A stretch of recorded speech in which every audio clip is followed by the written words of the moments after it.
momento em que Heather Hustes levou a recém-nascida Andrea para casa, o bebê vinha exibindo um comportamento estranho. Ela chorava violentamente em um instante e no seguinte sorria. Ela parava de gritar, de repente, e abria um sorriso enorme. Era muito esquisito.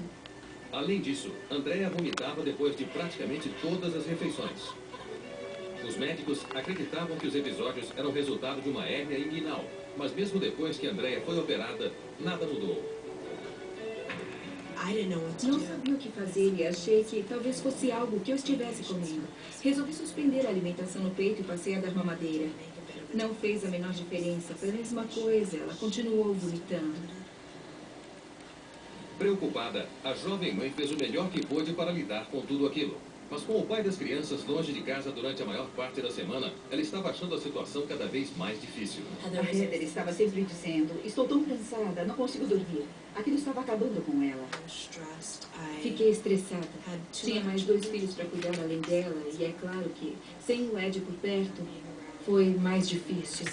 Quando levou Andrea para o check-up de rotina de 2 meses, Heather mais uma vez alertou o médico quanto ao problema de alimentação do bebê. Eu disse, ela deve estar com refluxo. Mas o pediatra só olhou para aquele bebê todo alegrinho e disse, ela não tem refluxo. E alguns dias depois, os vômitos pioraram. Por mais que Heather tentasse, Andrea simplesmente não conseguia segurar muito alimento no estômago. E para piorar a situação, seu desenvolvimento físico parecia estacionado. Começamos a perceber que as coisas não estavam muito bem. Ela não se virava, não estava sequer tentando se sentar. Ela tinha dificuldade para levantar a cabeça. Estava sempre balançando e muito trêmula. Ela não mantinha o tronco parado. Seus movimentos eram duros, aos trancos. Preocupada, Heather levou Andrea novamente ao pediatra, determinada a descobrir o que estava atrasando o desenvolvimento da filha. Entrei no consultório do médico e disse, ela tem movimentos bruscos, não está ganhando peso. Ela precisa ser avaliada porque está com atraso no desenvolvimento. O médico examinou Andrea detalhadamente e então fez uma pergunta a Heather que a deixou espantada. Ele perguntou quanta atenção eu estava dando à minha filha e se eu a estava alimentando direito. O médico sugeriu que o atraso de Andrea poderia ser simplesmente resultado de má nutrição. Fiquei furiosa e disse, eu estou aqui lhe mostrando os problemas dela e em vez de investigá-los, você quer jogar a culpa em mim? Por que não me ouve? Nas 6 semanas seguintes, ela continuou experimentando vários tipos de alimentos. Mas era óbvio que Andrea não estava melhorando. Quando fez 5 meses, o bebê ainda estava longe de atingir os marcos normais de desenvolvimento. Era evidente que havia algum problema em termos de proporção. A cabeça não tinha crescido. Para mim, ela ainda parecia um recém-nascido. Não sou médica, mas sei que se a cabeça não está crescendo, o corpo vai sofrer. Andrea não fazia as coisas que os bebês normais fazem. Ela não balbuciava, não emitia um som, nunca falou. Eu não a ouvia nem tentando balbuciar, nem os sons que os bebês fazem. Ela não fazia barulho nenhum, exceto quando chorava. Cansada de não chegar a lugar algum com o pediatra de sempre, Heather estava determinada a encontrar alguém que levasse suas preocupações a sério. Eu liguei para o hospital e disse, quero falar com o chefe da pediatria. Já chega, alguém tem que me ouvir. 2 dias depois, ela levou Andrea para uma consulta com o maior especialista do hospital. Comecei a chorar no consultório do médico e ele viu o quanto eu estava preocupada com a minha filha. Ele podia ver que ela não estava crescendo. Disse que sua cabeça era extremamente pequena e que tinha microcefalia acentuada. Microcefalia é um transtorno no qual as medidas da cabeça são significativamente menores do que o normal. Ela ocorre quando o cérebro não se desenvolve plenamente ou para de crescer. O transtorno pode levar a atrasos graves no desenvolvimento. No caso de Andrea, os movimentos bruscos e a dificuldade motora estavam provavelmente relacionados à microcefalia. Ele disse, vou encaminhá-la a um especialista em desenvolvimento infantil. Talvez ele descubra o problema. Naquele mesmo dia, recebi um telefonema da secretária dizendo que o especialista em desenvolvimento infantil não aceitava o meu plano de saúde. E eu disse, bem, o que eu posso fazer? E ela respondeu, não temos mais ninguém. Não podemos fazer mais nada. E esse foi o fim do telefonema. Me deixaram sozinha para enfrentar o problema. Heather não sabia mais o que fazer. E a família toda começou a temer o pior. A Andrea não estava se desenvolvendo, não comia, não sentava, ela não fazia nada. Eu disse à minha mãe, tenho medo de que ela morra. Se ela continuar piorando assim, não haverá mais o que fazer. Eu queria saber o que estava acontecendo com a minha filha. Ela podia morrer. Fiquei perdida. Sem ter mais a quem recorrer, Heather resolveu agir por conta própria. Ela colocou Andrea no carro e dirigiu mais de 2 horas até o centro médico de Albany. O médico veio examiná-la e disse, por que você veio ao pronto-socorro? O que quer de mim? Quero que ajude, ela não está ganhando peso, faça alguma coisa, não aguento mais. Diante da súplica de Heather, o médico pesou Andrea e mal pôde acreditar no que viu. O bebê de 7 meses pesava apenas 4,8 kg, quase 3 quilos a menos do que deveria estar pesando. Ele ficou estarrecido e foi o primeiro médico que realmente olhou para ela e disse, está brincando? Ela não engordou nada. Algo está errado. 20 minutos depois, Heather foi apresentada à pediatra residente, doutora Danielle Donuts, que imediatamente examinou Andrea dos pés à cabeça. Ela agia como um bebê de 3 meses. Imediatamente suspeitei de que havia mais alguma coisa acontecendo, dada a gravidade do seu atraso. Mas ela sorria constantemente, sem qualquer motivo em particular. Então perguntei a Heather, a Andrea é sempre assim contente? E ela respondeu, é com certeza mais que meus outros filhos. O sorriso de Andrea lembrou a doutora Donuts de uma doença genética rara sobre a qual ela leu na faculdade de medicina. Muitos dos sintomas de Andrea apontavam para uma determinada doença. O comportamento alegre, os movimentos bruscos dos braços e pernas, o atraso no desenvolvimento, atraso na fala. Eu não expliquei muita coisa, mas disse que um dos principais sintomas era a extrema alegria em um bebê. Alegria? Isso é sintoma de doença? A doutora Danielle Donuts achava que sabia qual era a causa da bizarra constelação de sintomas e imediatamente a encaminhou ao geneticista Dr. Darius Adams para a confirmação do diagnóstico. Quando conheci a Andrea, ela estava sorrindo e contente. Era uma criança muito pequena e sua cabeça não tinha um diâmetro normal. Ela não estava se alimentando bem e não balbuciava normalmente. Todos esses fatores me deixaram desconfiado.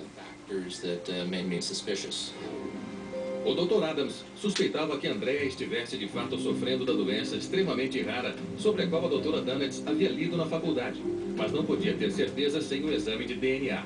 Em seguida, ele colheu 4 amostras de sangue do bebê e mandou Heather para casa esperar pelo resultado. Fiquei aliviada porque um hospital da cidade grande estava dizendo algo errado com a sua filha. E eu pensei, agora é esperar pelo telefonema. Preciso do telefonema. Foram 4 longas semanas antes que a notícia que ela esperava chegasse. O Dr. Adams disse, confirmamos, no cromossomo 15 há uma falha. E eu perguntei, o que isso quer dizer? Fizemos uma análise cromossômica por meio da técnica de microarranjo e constatamos que faltava um segmento do cromossomo 15. Isso nos deu o diagnóstico definitivo de síndrome de Angelman. Síndrome de Angelman é uma descoberta neurológica rara que pode ser causada por uma irregularidade aleatória nos cromossomos ou por mutação genética. Nos pacientes que têm a síndrome, falta um segmento do 15º cromossomo, o qual está associado a um gene que contribui para o desenvolvimento neurológico. A anormalidade cromossômica causa atrasos mentais e físicos graves. E, curiosamente, uma alegria persistente e inexplicável. Quando eles me disseram que era síndrome de Angelman, foi um alívio. Finalmente tínhamos alguma coisa. O Dr. Adams sugeriu que Andrea havia demonstrado os primeiros sinais da doença quando sorriu com apenas 2 semanas. Não temos certeza porque os pacientes com síndrome de Angelman têm uma personalidade muito alegre e excitável. Provavelmente está relacionado ao impacto da anormalidade cromossômica no sistema nervoso. Os problemas com a alimentação e o vômito também são indicadores da doença. O primeiro sinal pode ser o baixo tônus muscular. Os pacientes podem ter também baixo tônus muscular no aparelho digestivo, o que torna a alimentação muito mais difícil e daí a incapacidade para ganhar peso. O Dr. Adams explicou ainda que a microcefalia de Andrea era resultado direto da doença. Indivíduos com síndrome de Angelman também tendem a ter um baixo crescimento do cérebro e, consequentemente, a cabeça pequena. Os efeitos neurológicos da síndrome de Angelman trazem consequências graves. Os pacientes sofrem com trancos, agitação e contrações descontroladas dos membros, que Andrea já começava a demonstrar. Aparentemente, o cerebelo é afetado. Essa é a porção do cérebro que participa do equilíbrio e da coordenação. A agitação das mãos e movimentos bruscos das pernas estão associados ao impacto no sistema nervoso. Ele me disse que ela teria muita dificuldade para usar o corpo, para sentar, para andar. 10% dos pacientes não conseguem andar. Isso me atingiu em cheio. A doença também afeta a capacidade de Andrea para falar. Uma das principais características da síndrome de Angelman é a ausência de fala. Mesmo com fonoaudioterapia intensiva, os pacientes só conseguem falar meia dúzia de palavras. É um desafio para o resto da vida. Eles me disseram que ela provavelmente nunca falaria, mas que poderia se comunicar de outras maneiras, como linguagem de sinais ou figuras. E por mim tudo bem, mas com certeza seria gostoso ouvir um mamãe. Infelizmente, as dificuldades de fala e de capacidade motora são apenas parte do problema. O maior perigo que os pacientes da doença enfrentam são convulsões com risco de vida provocadas pela atividade anormal do cérebro. As convulsões estão entre os principais componentes da síndrome de Angelman e podem se apresentar de várias formas. Isso é algo para o qual temos que ficar atentos no caso de Andrea. Heather tentou aceitar da melhor forma possível a notícia, mas não conseguia entender por que a doença de Andrea não foi diagnosticada mais cedo. O Dr. Adams explicou que a síndrome é muito rara, diagnosticada em apenas 1 de cada 20 mil recém-nascidos. A síndrome de Angelman pode ser difícil de diagnosticar porque os sintomas iniciais não são muito específicos. Tipicamente, o diagnóstico vem quando o paciente está um pouco mais velho e se pode montar as peças do quebra-cabeça. O essencial no caso da síndrome de Angelman é iniciar as terapias de apoio o mais cedo possível. Fonoaudioterapia, fisioterapia, terapia ocupacional. Se Andrea não fosse diagnosticada, talvez não tivesse as terapias de apoio. Isso teria um impacto geral no seu crescimento e desenvolvimento. Marcamos uma consulta de aconselhamento e meus olhos se encheram de lágrimas. Liguei para minha mãe e para minha irmã e disse, é isso. Quando a Heather ligou, eu disse, bem, pelo menos agora você sabe. Você sabe como ela vai se desenvolver, como ela vai crescer. Ela vai ter uma vida muito simples. Com certeza foi triste, mas também um alívio saber que ela não faz ideia. Ela é apenas feliz. Hoje, Andrea está com 1 ano e meio. Ela faz terapia ocupacional 2 vezes por semana e já conseguiu um progresso admirável no seu desenvolvimento como um todo. Vejo tantas mudanças. Ela, de repente, começou a desabrochar. Vem tentando ficar mais de pé. Está muito mais firme nos movimentos. Eu adoraria que ela andasse. Essa é a minha meta número 1. Mas sejam quais forem os desafios que o futuro reserva para Andrea, uma coisa com certeza permanecerá constante: seu sorriso. Ela está feliz como sempre. Está comendo, está crescendo, está indo muito bem. Só quero que ela tenha uma vida feliz e saudável. Ela terá muito apoio. Todos nós a amamos demais. Ela é minha querida. A Andrea é um bebê feliz. Ela alegra o ambiente. É impossível deixar de sorrir com ela.